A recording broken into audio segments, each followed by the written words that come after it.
आजच्या कार्यक्रमाचं प्रास्ताविक करण्यासाठी मी विकास इंडिया ट्रस्टचे माननीय विकास पाटील यांना विनंती करते की आजच्या या पुनर्विकास परिषदेच्या निमित्तानं त्यांनी प्रास्ताविक करावं.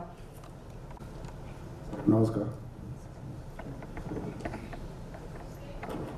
आदरणीय पंतप्रधान नरेंद्रजी मोदी साहेब यांच्या स्वप्नातला विकसित भारत निर्माण करण्यासाठीच्या वाटचालीमध्ये आणि आपले लाडके मुख्यमंत्री देवेंद्रजी फडणवीस साहेब यांच्या स्वप्नातला विकसित महाराष्ट्र या वाटचालीमध्ये एक छोटंसं योगदान या पुनर्विकास परिषदेच्या माध्यमातून विकास इंडिया ट्रस्ट, सहकार भारती आणि नवी मुंबई हाऊसिंग फेडरेशन यांच्या संयुक्त विद्यमाने या पुनर्विकास परिषदेमध्ये आदरणीय लाडक्या बेलापूरच्या आपल्या आमदार, धडाडीचे आमदार, कार्यकुशल आमदार, नवी मुंबईच्या शिल्पकार मंदाताई म्हात्रेजी, रिझर्व्ह बँकेचे संचालक आणि आत्ताच नाबार्डचे संचालक सतीश मराठे साहेब, सहकार भारतीचे महाराष्ट्राचे महामंत्री विवेकजी जोगादे साहेब, पुणे हाऊसिंग फेडरेशन आणि महाराष्ट्र हाऊसिंग फेडरेशनचे अध्यक्ष सुहासजी पटवर्धन साहेब, सहकार भारतीचे नवी मुंबईचे अध्यक्ष प्रमोदजी जोशी साहेब, नवी मुंबई हाऊसिंग फेडरेशनचे अध्यक्ष सुनीलजी चौधरी, नवी मुंबई हाऊसिंग फेडरेशनचे सचिव, कार्यकुशल सचिव भास्कर म्हात्रे साहेब, आताच काजू प्रक्रिया संघटनेवरती संचालक म्हणून ज्यांची नियुक्ती झाली ते धनंजय यादव साहेब, सन्माननीय व्यासपीठ, सर्व उपस्थित सोसायट्याचे सभासद बंधू आणि भगिनींनो, साधारणतः 1970च्या काळामध्ये नवी मुंबई एक मुंबईला पॅरलल असं एक शहर, कारण मुंबई स्वातंत्र्यानंतर जी मोठी 4 शहरं होती, दिल्ली असेल, मुंबई असेल, चेन्नई असेल, कोलकाता असेल, ते डेव्हलप झाली होती आणि सर्वसामान्य माणसाच्या आवाक्याच्या बाहेरचे होते.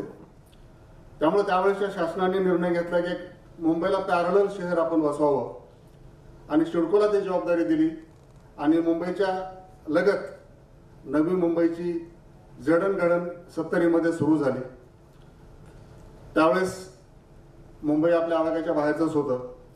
तर महाराष्ट्राच्या कानाकोपऱ्यातून, पश्चिम महाराष्ट्रातून असेल, मराठवाड्यातून असेल, कोकणातून असेल, विदर्भातून असेल, उत्तर महाराष्ट्रातून असेल आणि देशाच्या कानाकोपऱ्यातून उत्तर प्रदेश, पंजाब, दिल्ली, बिहार, गुजरात या सर्व भागातून लोक, कारण नवी मुंबई हे परवडणारं शहर त्यावेळेस होतं.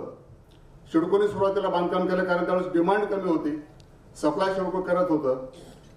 त्यामुळे परवडणारी आणि बऱ्याच उद्योगधंद्यासाठी म्हणा किंवा नोकरी व्यवसायासाठी म्हणा आपण सर्वजण इथं आलो, आपापला व्यवसाय केला, नोकरी केलं, संधी होती, कन्स्ट्रक्शन जोरात चालू होतं, इन्फ्रास्ट्रक्चर होत होतं, सिडको परवडणाऱ्या दरामध्ये घरं देत होतं. त्यामुळे आपण सर्वांनी त्यावेळेस घरं खरेदी केली आणि काळ पुढे गेला.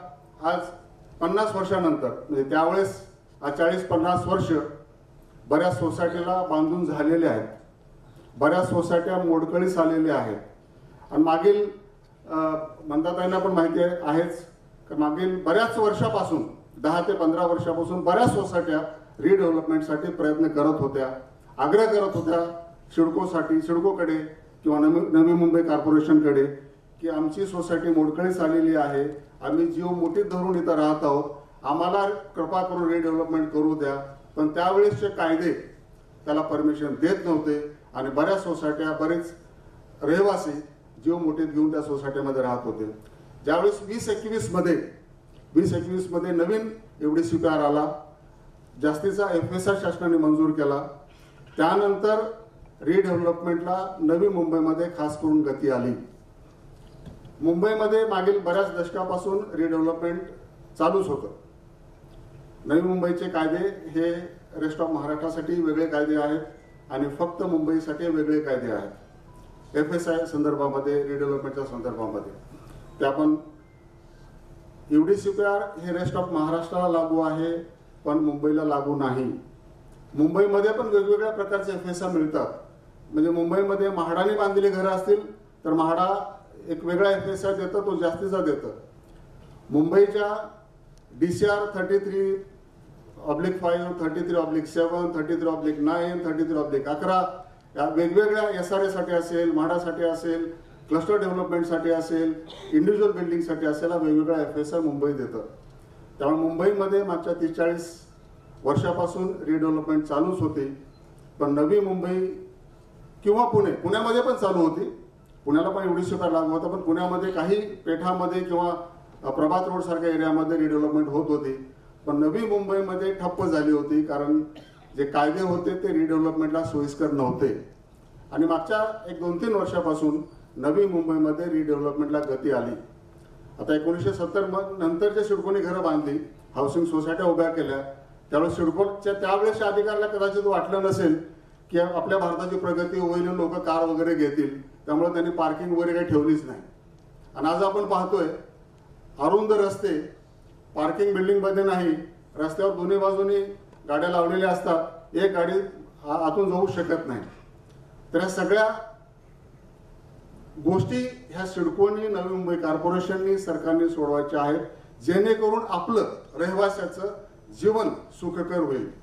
आज नवी मुंबई भारतामध्ये एक प्रगत शहर म्हणून डेव्हलप झालेलं आहे, एक प्लॅन सिटी म्हणून झालेली आहे.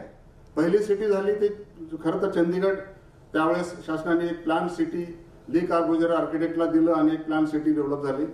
इथं एका प्रायव्हेट आर्किटेक्टला न देता एक सिडको सारख्या सरकारच्या सेमी गव्हर्नमेंट एजन्सीला प्लॅन करण्यासाठी दिलं. तुम्हाला जाता मला सांगायला आवडेल की भारतातली पहिली प्लॅन सिटी हे चंदीगड नसून पहिली प्लॅन सिटी जयपूर आहे. जयपूर नंतर चंदीगड आहे, चंदीगड नंतर नवी मुंबई आहे. तर खऱ्या अर्थानं 21व्या शतकातलं प्लॅन शहर. आणि आता आपण पाहतो प्रत्येक चर्चेमध्ये, प्रत्येक कार्यक्रमामध्ये आपले आदरणीय लाडके मुख्यमंत्री देवेंद्रजी फडणवीस साहेब हे नवी मुंबई एक डेटा सेंटर हब बनवायचं आहे, एक लॉजिस्टिक्स हब बनवायचं आहे, एक एज्युकेशनल सेंटर बनवायचं आहे. ते प्रत्येक मग नैना असेल, 3rd मुंबई असेल, 4th मुंबई असेल आणि नवी मुंबई असेल, याचा सातत्यानं ते उल्लेख करतात. नुसता उल्लेख करत नाहीत, तर त्या पद्धतीनं त्यांनी प्लॅनिंग एजन्सीला सांगितलेलं आहे की ह्या गोष्टी करायच्या आहेत, डेटा सेंटर हब बनवायचं आहे. पण आपण अडकलो कुठं आहोत? आपण अडकलो सिडकोची. आणि एक छोटंसं उदाहरण देतो. मी MTech स्ट्रक्चर्स आहे, त्यामुळे मला एक टेक्निकल नॉलेज त्यामधलं आहे. सिडकोनी 1000च्या वर बेंगलो प्लॉट विकले त्यावेळेस, आणि बेंगलो प्लॉट्सवर बिल्डरनी त्या घेतल्या त्यावेळेस, आणि तिथं अपार्टमेंट्स बनवले. काही ठिकाणी 10 असतील, 9 असतील, 11 असतील, 13 असतील, 14 असतील, 15 असतील अपार्टमेंट्स बनवले गेले. सिडकोने त्यावेळेस कमेन्समेंट सर्टिफिकेट म्हणजे CC दिली. अपार्टमेंट्स इंडिव्हिज्युअल लोकांनी ते खरेदी केले बिल्डरकडनं. अपार्टमेंटची सोसायटी बनली, त्या सोसायटीची त्या बिल्डिंगची OC पण मिळाली. त्या सोसायटीला सिडको बरोबर लीज डीड पण झालं. आता ज्यावेळेस त्या सोसायट्या 30-40 वर्षांनंतर मोडकळीस आल्यानंतर सिडकोकडे जातात, आम्हाला रिडेव्हलपमेंट करायचं आहे, त्यावेळेस सिडको सांगते की नाही, तुमचा बंगलो प्लॉट आहे आणि त्यामुळे तुम्ही रिडेव्हलपमेंट करू शकत नाही. ज्यावेळेस तुम्ही CC दिली त्यावेळेस अपार्टमेंट होतं, ज्यावेळेस OC दिली त्यावेळेस अपार्टमेंट होतं, ज्यावेळेस तुम्ही लीज डीड कन्व्हेन्स केलं त्यावेळेस अपार्टमेंट होतं. आता लक्षात आलं सिडकोच्या की नाही, तुम्ही बंगलो प्लॉट आहे आणि तुम्ही रिडेव्हलपमेंट करू शकत नाही. झालेलं काय, ज्यावेळेस तुम्ही घरं खरेदी केली होती 1970, 80, 90, 2000 मध्ये, त्यावेळेस बहुतेकाची वय 30, 35, 25 वर्ष होती, 40 वर्ष असतील. 30-40 वर्षानंतर प्रत्येकाची वय 60च्या पुढे गेलेली आहे. त्यावेळेस पार्किंग तर नव्हती, त्यावेळेस लिफ्ट पण नव्हत्या. मी बऱ्याच वयस्कर ज्याची वय 70, 75, 80 वर्ष आहेत, ते 3ऱ्या मजल्यावर राहतात. ते खाली उतरू शकत नाही, तर खाली उतरले तर वरती चढू शकत नाहीत, कारण लिफ्ट नाही आहे. त्यामुळे त्यांना रिडेव्हलपमेंट करायचं आहे. पण प्रत्येक ठिकाणी सिडकोच्या काही त्रुटीमुळे, लिगल त्रुटीमुळे अडचणी येत आहेत आणि बरीच वयस्कर सिनियर सिटीजन्स आपण म्हणतो त्यांना बऱ्याच अडचणी येत आहेत. ते वरच्या मजल्यावर खाली येऊ शकत नाही, खालच्या मजल्यावर वरती जाऊ शकत नाही. ही फॅक्ट आहे, आपल्याला माहिती आहे. त्यामुळे ह्या ज्या गोष्टी आहेत, ट्रान्सफर चार्जेस असतील, किती वेळेस सिडकोने ट्रान्सफर चार्जेस घ्यायचे, आता बोलताना कोणीतरी सांगितलं सिटी अँड इंडस्ट्रियल डेव्हलपमेंट कॉर्पोरेशनची वाटचाल cash and income development corporation झालेली आहे. पण आमची इच्छा अशी आहे की कॅश अँड इन्कम डेव्हलपमेंट हे रहिवाशाचं व्हावं, सोसायट्याचं व्हावं, इतर राहणाऱ्या लोकांचं व्हावं. Cash and income development corporation फक्त सिडकोचं होऊ नये. त्यामुळे ह्या ज्या गोष्टी आहेत ह्या गोष्टी टेक्निकली आपल्याकडे मान्यवर आहेत, ॲडव्होकेट्स आहेत, त्या टेक्निकल बोलतीलच. तुमचे काही प्रश्न उत्तर असतील त्याची उत्तरं मिळतील. पण ह्या ज्या अडचणी आहेत त्या सुरुवातीला दूर झाल्या पाहिजेत. आणि सर्व रहिवाशाच्या वतीनं मी मंदाताईंना विनंती करतो की त्या खऱ्या अर्थानं नवी मुंबईच्या शिल्पकार आहेत.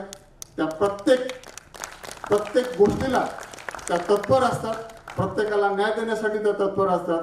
तर सर्व रहिवाशातर्फे मंदाताईंना माझी विनंती असेल की सिडकोच्या ज्या अडचणी आहेत कायदेशीर त्या सोडवाव्या आणि आमचं रिडेव्हलपमेंट सुकर करावं. धन्यवाद. थँक्यू.